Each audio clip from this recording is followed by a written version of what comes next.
Hello students, आज जो हम टॉपिक पढ़ेंगे वो है सिंपल माइक्रोस्कोप। अच्छा, सिंपल माइक्रोस्कोप होता क्या है, सबसे पहले ये समझ लेते हैं। A simple microscope is an optical instrument to see very small object as magnified. इससे हम क्या कर सकते हैं, ऐसा ऑप्टिकल इंस्ट्रूमेंट होता है जो कि छोटी चीज़ों को क्या करके दिखाता है, मैग्नीफाइड मतलब बड़ा करके दिखाता है। तो बात क्लियर हुई आपको, सिंपल माइक्रोस्कोप होता क्या है। तो दोबारा बताता हूँ, ये एक ऑप्टिकल इंस्ट्रूमेंट होता है जो कि क्या करता है, बहुत छोटी चीज़ों को क्या करके दिखाता है, बड़ा करके दिखाता है। अच्छा, इसका कंस्ट्रक्शन कैसा होता है, तो it consist of a convex lens. इसमें एक लेंस होता है जो कि कौन सा होता है, कॉन्वेक्स लेंस। और वो जो कॉन्वेक्स लेंस होता है उसकी फोकल लेंथ क्या होती है, बहुत ज़्यादा छोटी। बात समझ में आई, उसकी फोकल लेंथ क्या होती है, बहुत ज़्यादा छोटी। अच्छा स्टूडेंट, एक बात हम यहाँ पे जो मेन इंपॉर्टेंट जो हमें यहाँ पे चाहिए, जो हमें सीखना है इस टाइप के क्वेश्चंस को, इसको थ्योरी को समझने के लिए, वो है विजुअल एंगल। देखिए विजुअल एंगल क्या होता है, the angle which an object subtends at our eyes is called visual angle. कि कोई भी ऑब्जेक्ट हमारी आई पे कितना एंगल बनाता है, हमारी आईज पे कितना एंगल बनाता है कोई भी ऑब्जेक्ट, उसको क्या बोलते हैं हम, उसको बोलते हैं विजुअल एंगल। जैसे देख लीजिए, जैसे सिंपल सी बात करें हम, एक मुझे ये ऑब्जेक्ट देखना है, तो इस ऑब्जेक्ट ने मेरी आईज पे मान लीजिए अल्फा एंगल बनाया। अब मुझे ये ऑब्जेक्ट देखना है, इसने मेरी आईज पे बीटा एंगल, तो इसको क्या बोलते हैं, विजुअल एंगल। बात क्लियर हुई कि कोई भी ऑब्जेक्ट हमारी आईज पे कितना एंगल बनाता है उसको हम बोलते हैं विजुअल एंगल। अच्छा, अब हम दोबारा इसी को समझते हैं जो हम समझना चाह रहे थे कि इसमें एक्चुअली में होता क्या है, हमारे माइक्रोस्कोप में एक्चुअली में होता क्या है। तो the position of the object between the lens, तो यहाँ पे ये जो ऑब्जेक्ट की पोजिशन होती है लेंस और फोकस के बीच में, हम इसको क्या करते रहते हैं, चेंज करते रहते हैं। ठीक है, इसको चेंज करते रहते हैं। और कब तक चेंज करते रहते हैं, जब तक हमें least distance of distinct vision नहीं मिल जाए।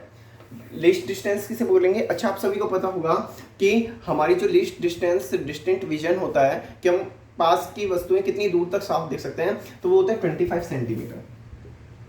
कि आप 25 सेंटीमीटर पे रखी हुई वस्तुएं ही साफ दे पाएंगे, उससे यदि आप ज़्यादा पास लेके आएंगे तो आपको चीज़ें धुंधली दिखाई देने लग जाएगी। ठीक है, तो हमारा जो डिस्टिंक्ट विजन होता है, लिस्ट डिस्टिंक्ट विजन होता है, वो कितना होता है, 25 सेंटीमीटर। कि हम यदि कुछ भी चीज़ 25 सेंटीमीटर पर देखते हैं तो हमें एकदम क्लियर दिखाई देगी। ठीक है, तो list distance of distinct vision वो हमारे पास निकल के आती है स्टूडेंट्स, कितनी, डी। उसको हम क्या बोलते हैं, डी। तो मैंने क्या बोला, दोबारा सुनिएगा, कि मैंने बोला कि हम ऑब्जेक्ट और फोकस के बीच में, इसका लेंस और फोकस के बीच में ऑब्जेक्ट को तब तक, ऑब्जेक्ट की पोजीशन तब तक चेंज करेंगे जब तक उसकी इमेज कहाँ ना बन जाए, हमारे least distance of distinct vision पे ना बन जाए। मतलब 25 सेंटीमीटर पर जब तक हमारी उसकी इमेज नहीं बनेगी, जब तक हम उसे क्या करते रहेंगे, उसकी पोजीशन को बदलते रहेंगे। मैंने ऑब्जेक्ट रखा, अब ये बाकी सब भी समझा दूंगा, अभी आप बस इतना समझिए, मैंने ऑब्जेक्ट रखा है, मेरा लेंस है, तो मैं किस तरह से रख रहा हूँ ऑब्जेक्ट को, ताकि मेरी इमेज कहाँ बन जाए, मेरे डिस्टिंक्ट विजन पे बन जाए। तो ये जो डिस्टेंस है, इसको मैंने जहाँ पे मेरी इमेज बनेगी उसको मैंने डिनोट कर दिया डी से, चाहे माइनस स्मॉल डी लिख लीजिए आप। ठीक है, अब जो मैंने अभी आपको बोला कि इमेज, अब मैंने कोई भी ऑब्जेक्ट को यहाँ पे रखा, ये बात आपको समझ में आई कि ऑब्जेक्ट को यदि मैं कहाँ पे रखूंगा, जहाँ पर मुझे जो मेरी इमेज बनेगी वो मिल जाए d = 25 सेंटीमीटर वाले पॉइंट पर। ये तो आप सभी को क्लियर हुआ। ठीक है, यहाँ पर जो हमने ऑब्जेक्ट लिया है वो ए बी लिया है, आप सभी देख पा रहे हैं। जो ऑब्जेक्ट हमने यहाँ पे लिया है वो कौन सा लिया है, ए बी लिया है, और जो कि लेंस के सामने रखा हुआ है, जिसकी फोकल लेंथ एफ है। और इसी के साथ यहाँ पर हम बात करें इमेज की, तो यहाँ पे इमेज हमारे पास, आप देखें, अब देखें यहाँ पे इमेज कैसे फॉर्म हुई है। यदि हम यहाँ पे देखें तो यहाँ पे मैंने ऑब्जेक्ट रखा। अच्छा, किसी भी लेंस को से इमेज बनाने के कितने रूल्स होते हैं, 3 रूल्स होते हैं। पहला रूल क्या होता है, यदि कोई भी लाइन प्रिंसिपल एक्सिस के पैरेलल है, तो कहाँ से पास हो जाती है, फोकस पॉइंट से पास हो जाती है। ये हम पढ़ चुके हैं। ठीक है, कोई भी लाइन यदि कहाँ से पैरेलल है आपकी, यदि कोई भी लाइन आपकी प्रिंसिपल एक्सिस के पैरेलल है तो वो क्या हो जाएगी, फोकस से पास हो जाएगी। तो प्रिंसिपल एक्सिस के पैरेलल है फर्स्ट रे, और वो कहाँ से पास हो गई, फोकस पॉइंट से। यहाँ का मत देखिए अभी, जहाँ से मैं अभी, आप बस इतना ही कंसिडर करो कि एक इमेज रखी हुई है यहाँ पे, तो यहाँ से एक लाइन निकली और ये कहाँ से पास हो गई, फोकस पॉइंट से। ये तो हमने पहला रूल लगा दिया। दूसरा रूल जो हम लगाएंगे वो क्या लगाएंगे कि यदि कोई भी रे ऑप्टिकल सेंटर से पास होती तो क्या होती है, सीधी निकल जाती। अच्छा स्टूडेंट, ये सब जब मैंने आपको लेंसेज से इमेज कैसे बनती है उसमें बताया था कि कोई भी ऑब्जेक्ट यदि फोकस ऑप्टिकल सेंटर और फोकस के बीच में रखा हुआ होता है तो उसकी जो इमेज होती है ना वो इरेक्ट बनती है, वेरी बिग बनती है और वर्चुअल बनती है। क्योंकि अब जब अभी एक्चुअल में तो नहीं मिल रही, अब हमें इनको कहाँ करना होगा, पीछे की तरफ मिलाना होगा बढ़ा के। देखो मैंने इन दोनों रेस को पीछे की तरफ बढ़ा के मिला दिया। यहाँ तक डायग्राम आपको समझ में आया होगा, बस इसको छोड़ दीजिए। अभी यहाँ तक डायग्राम आपको समझ में आया कि मैंने इन दोनों रेस को क्या कर दिया, पीछे तक बढ़ा दिया, तो मुझे पता चला कि हाँ यहाँ से इमेज जो बन रही है वो क्या बन रही है, बहुत बड़ी बन रही है और इरेक्ट भी बन रही है, सीधी भी बन रही है, वर्चुअल बन रही है। ठीक है, यहाँ तक अब ये चीज आपको समझ में आई कि डायग्राम इससे इमेज ऑब्जेक्ट रखने पे हमारे को फायदा क्या हुआ। तो ऑब्जेक्ट हमने फोकस लेंथ, फोकस पॉइंट और ऑप्टिकल सेंटर के बीच में क्यों रखा, क्योंकि इससे इमेज हमें इरेक्ट मिल रही है, बिल्कुल सीधी मिल रही है और साथ ही हमें बहुत बिग भी मिल रही है। टॉपिक समझ में आया? ठीक है, अब हमने इन दोनों को पीछे की तरफ मिलाया तो हमारी बन गई इमेज। अच्छा यहाँ पर यदि हम बात करें कि हमारी इमेज का एंगल कितना होगा, तो हमारी इमेज का एंगल कितना होगा, तो उसने अब आप यहाँ पे एक बात कंसिडर करें कि जो हमारा सिंपल माइक्रोस्कोप होता है जब हम उसको यूज करते हैं तो बिल्कुल आंख के पास ले जाकर यूज करते हैं। सिंपल माइक्रोस्कोप को क्या करते हैं, उसका जो लेंस होता है उसको बिल्कुल आंख के पास ले जाते हैं, हमारी आइज के पास ले जाते हैं, तब जाके चेक करते हैं। तो यहाँ पर मैं हमारी आई और हमारी लेंस इन दोनों के बीच की डिस्टेंस को नेग्लिजिबल मान रहा हूँ कि जहाँ पर लेंस है वहाँ पे मैं कह रहा हूँ आई है। बात समझ में आई कि यहाँ पे मैं इसलिए डिस्टेंस, क्योंकि मैं बिल्कुल उसकी आंख को अपने पास, आंख के पास में ले जाके उस माइक्रोस्कोप को क्या करता हूँ, रीड करता हूँ, उससे देखता हूँ, तो मैं इन दोनों के बीच की डिस्टेंस को बिल्कुल नेग्लिजिबल मानूंगा। मैं मानूंगा कि जहाँ पर लेंस है वहाँ पर ही क्या है, मेरी आई है। अच्छा अब ये मेरी आई के साथ में कितना एंगल बना रही है इमेज, इसी को तो बोलूंगा मैं विजुअल एंगल। विजुअल एंगल बोलते किसे हम, कि ऑब्जेक्ट कितना एंगल बना रहा है और आपकी इमेज जो है वो कितना एंगल बना रही है, इसी को बोलूंगा स्टूडेंट्स। तो यहाँ पे जो ऑब्जेक्ट एंगल बना रहा है, देखिए यहाँ पर इमेज का एंगल तो हम सभी को दिख रहा है कि वो कितना डिग्री, कितना एंगल बना रही है, बीटा। ये अब क्या ये मान लीजिए यहाँ पे, तो इमेज जो है वो कितना एंगल बना रही है, बीटा, विजुअल एंगल। ठीक है, इसी के साथ जब आपको आपके ऑब्जेक्ट का एंगल चाहिएगा तो यहाँ पे हमें मैग्नीफाइजेशन पावर निकालने के लिए जब हम वहाँ पे हमें विजुअल एंगल चाहिए किसका, ऑब्जेक्ट का, तो हम हमेशा वहाँ से ही लेंगे कि जहाँ पर हमें, अच्छा आपको जब ऑब्जेक्ट का क्या निकालना है, ऑब्जेक्ट का विजुअल एंगल निकालना है, तो आप ऑब्जेक्ट का विजुअल एंगल भी कहाँ पे लोगे, आपकी जो लीस्ट डिस्टेंस आ रही है ना, डिस्टिंक्ट विजन की, वहाँ से ही आप क्या लोगे, आपके ऑब्जेक्ट का एंगल लोगे। तो ऑब्जेक्ट का एंगल आपको भी डी से ही लेना है, तो डी से लेना है तो मैंने इसको बढ़ा दिया यहाँ पे सीधी लाइन से इस तरह से। तो मैंने देखा कि ऑब्जेक्ट इतना ही बड़ा है तो ये कितना एंगल बना रहा है, अल्फा। ये तो कितना एंगल बना रहा है, अल्फा। तो डायग्राम आप सभी को समझ में आया होगा।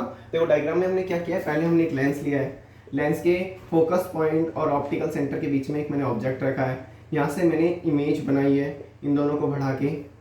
ठीक है, यहाँ पे फिर मैंने ये कितना डिग्री का एंगल बना रहा है यहाँ पे वो निकाला है, तो आया बीटा। इसी के साथ जो मेरा ऑब्जेक्ट है वो कितने डिग्री का एंगल बना रहा है वो भी मैंने यहाँ से निकाल लिया। अब आपको ये बात तो क्लियर हुई होगी।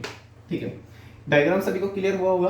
तो मेरा जो ऑब्जेक्ट एंगल बना रहा है डिस्टिंक्ट विजन से वो तो बना रहा है अल्फा, और मेरी जो इमेज एंगल बना रही है आई से, ठीक है, वो कितना बना रही है, बीटा। ठीक है, अच्छा विजुअल एंगल, ये सब चीज़ें आपको समझ में आई। अब जो नेक्स्ट चीज़ हम जानते हैं वो जानते हैं इसकी पावर कैसे निकालेंगे। तो यहाँ पर हम मैग्नीफाइंग पावर की बात करते हैं। तो मैग्नीफाइंग पावर जब अभी मैंने आपको बताया लिस्ट डिस्टेंस पे, डिस्टिंक्ट डिवीजन पे यदि हमारी इमेज बन रही है, इमेज को बना रहे हैं हम, तो उस कंडीशन पे जो मैग्नीफाइंग पावर की हम बात करेंगे एम, वो क्या हो जाएगी, angle subtended by the image at eye, की इमेज जो आई के ऊपर कितना एंगल बना रही है। ठीक है, angle subtended by the image at eye और angle subtended by the object, और या फिर और जो हम बात कर रहे हैं सेकेंड कि ऑब्जेक्ट डी डिस्टेंस पे आई पे कितना एंगल बना रहा है। अभी मैंने आपको यही बात कही थी, यहाँ पे जब हम ऑब्जेक्ट के लिए विजुअल एंगल निकालेंगे तो कहाँ से निकालेंगे, कि ऑब्जेक्ट को हम डी पे रख के निकालेंगे। तो मैग्नीफाइंग पावर आपको समझ में आ गई, angle subtended by image at eye आपको समझ में आ गया। ठीक है, अब हम बात करेंगे कि angle subtended by the image at eye, तो कितना निकल के आ रहा है, बीटा, और एंगल सबटेंडेड बाय ऑब्जेक्ट, यहाँ पे ऑब्जेक्ट के द्वारा, यहाँ पे हम ऑब्जेक्ट लिख रहे हैं बी डबल डैश, ऑब्जेक्ट के द्वारा कितना एंगल बन रहा है डी डिस्टेंस पे, वो बन रहा है अल्फा। तो यहाँ पे जो आपका मैग्नीफाइंग पावर हो गई, वो हो गई बीटा अपॉन अल्फा। अब हमें बीटा और अल्फा की वैल्यू निकालनी है। अच्छा, यदि हम यहाँ पे मान रहे हैं कि बीटा और अल्फा क्या है, स्मॉल है, उस कंडीशन पे हम इसे क्या लिख सकते हैं, टेन बीटा और क्या लिख सकते हैं, टेन अल्फा। ठीक है, तो मैंने लिख दिया इसको कि बीटा किसके बराबर है, टेन बीटा के। और जब मुझे टेन बीटा की वैल्यू निकालनी है तो ट्राइंगल आप देखिए ए डैश एंड अल्फा किसके बराबर है, टेन अल्फा के, कि दोनों क्या है, very small for small angle. ठीक है, दोनों आपस में एक दूसरे के बराबर है। ठीक है, बीटा टेन बीटा के अल्फा। अब यहां से हम टेन बीटा की वैल्यू निकालते हैं in triangle A dash B dash O. Yes students, यही लेंगे A dash B dash O. ठीक है, या फिर हम इसको सी पॉइंट भी बोल सकते हैं, कुछ भी बोल सकते हैं, आपकी बुक में सी ही दे रखा है, उससे कर लीजिए A B C, A dash B dash C. तो हम टेन बीटा जो यहाँ से निकालेंगे वो कितना निकल के आएगा, टेन बीटा होता क्या, परपेंडिकुलर अपॉन बेस। तो परपेंडिकुलर यहाँ पे कितना आएगा हमारे पास, ए डैश बी डैश, और बेस कितना आएगा, सी ए डैश। इसी तरह से इन ट्राइंगल, छोटे इस वाले की बात करते हैं, ए डैश बी डबल डैश और सी। तो यहाँ पे हमारे पास जो टेन अल्फा निकल के आएगा वो निकल के आएगा आपके पास कितना, A dash B double dash upon में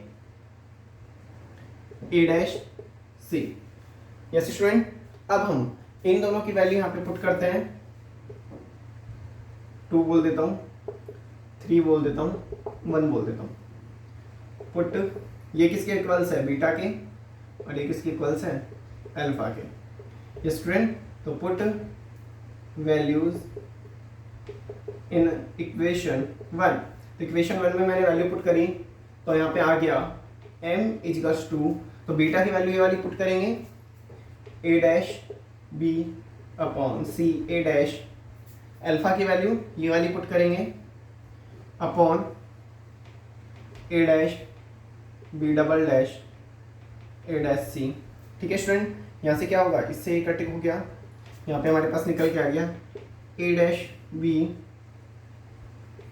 ए डैश बी डैश है, सॉरी ए डैश बी डैश है ना, यहाँ पे ए डैश बी डैश अपॉन ए डैश बी डबल डैश। अच्छा, आपको सभी को पता है ये किसकी हाइट है, इमेज की हाइट, और ये किसकी हाइट है, ये वाली ऑब्जेक्ट की हाइट। तो यहाँ पे हम क्या लिख देंगे, height of image upon height of object. निकल के आ गया ये वाला फॉर्मूला आपका मैग्निफिकेशन का। ठीक है स्टूडेंट, तो ये तो एक फॉर्मूला हमारे पास ये निकल के आया मैग्निफिकेशन का। इसी के साथ हम यहाँ पे आगे देखें कि हमारे पास मैग्निफिकेशन का एक फॉर्मूला और होता है, आप सभी को याद होगा, मैग्निफिकेशन का एक फॉर्मूला और होता है, वो होता है हमारे पास v upon u। Yes student, ये हमने सभी ने पढ़ा है, v अपॉन u। तो m का जो फॉर्मूला होता है वो क्या होता है, v अपॉन u भी होता है।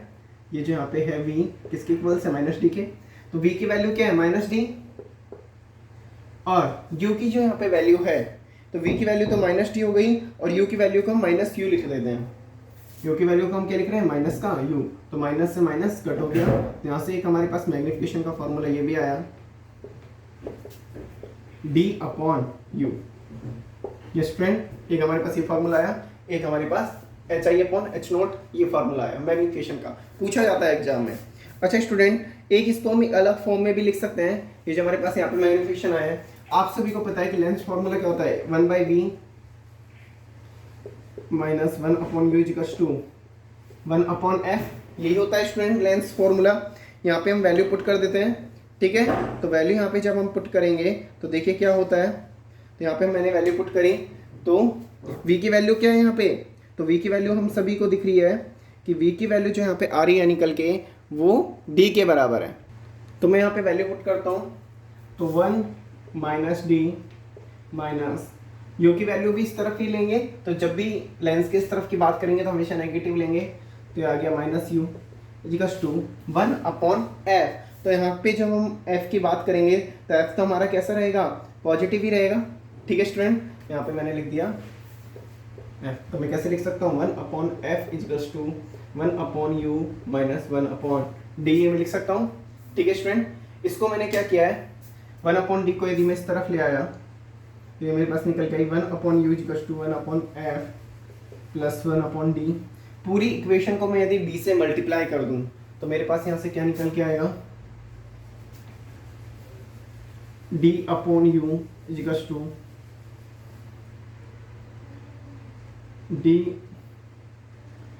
d/f प्लस 1, यही निकल के आएगा। d/u को मैं क्या बोलता हूँ, मैग्निफिकेशन। तो मेरे पास एक फॉर्मूला ये भी निकल के आ गया d/f। तो एक आप याद रखिएगा मैग्निफिकेशन के लिए, यदि फोकल लेंथ और आपको लिस्ट डिस्टेंस दे रखा है तो हम वो वाला फार्मूला यूज लेंगे, ऑब्जेक्ट डिस्टेंस और लिस्ट डिस्टेंस ले रखा है तो हम ये वाला फार्मूला यूज लेंगे, और साथ ही ये तीनों केसेस आपको समझ में आ गए। ठीक है स्टूडेंट, इसी के साथ एक इसका छोटा सा एप्लीकेशन आइए हम वो और देखते हैं। तो स्टूडेंट हम बात करेंगे for normal vision when the image form at infinity. अच्छा देखिए, जब भी हमें कोई भी चीज़ को रिलैक्स देखना है तो जब इन्फिनिटी पे रखी होगी तभी हमारी आंखों पे बिल्कुल भी स्ट्रेच नहीं आएगा। ठीक है, अदरवाइज तो हम रिलैक्स कब देख पाएंगे, जब हमारी इमेज कहाँ बनेगी, इन्फिनिटी पे। ठीक है, तो for normal vision when the image is formed at infinity, तो हम यदि बात करेंगे नॉर्मल विजन कब होगा, जब हमारी इमेज कहाँ बनेगी, इन्फिनिटी पे। इमेज इन्फिनिटी पे कब बनती है, किसी भी ऑप्टिकल लेंस, किसी भी कॉन्वेक्स लेंस में आपकी इमेज जो है जब आप फोकस पॉइंट पे रखोगे तो आपकी जो इमेज बनेगी वो कहाँ बनेगी, इन्फिनिटी पे मिलती है, इन्फिनिटी पे बनती है, क्योंकि ये दोनों लाइंस पता नहीं कहाँ। तो इन्फिनिटी पे कब बनेगी, जब आप ऑब्जेक्ट को कहाँ रखोगे, फोकस पॉइंट पे। तो यहाँ के लिए हम निकाल देते हैं, हमारे पास फॉर्मूला होता है 1/f equals to 1/v minus 1/u, 1/f is equals to 1/v, तो v की जगह लिख दूंगा इन्फिनिटी माइनस 1/माइनस का u, ये स्टूडेंट यही लिखूंगा। ठीक है, तो यहाँ पे मैंने लिखा 1/f, तो ये तो हो गया 0, ये हो गया 1/u। दोनों इक्वेशंस को मैंने मल्टीप्लाई कर दिया d से, d/f is equals to d/u।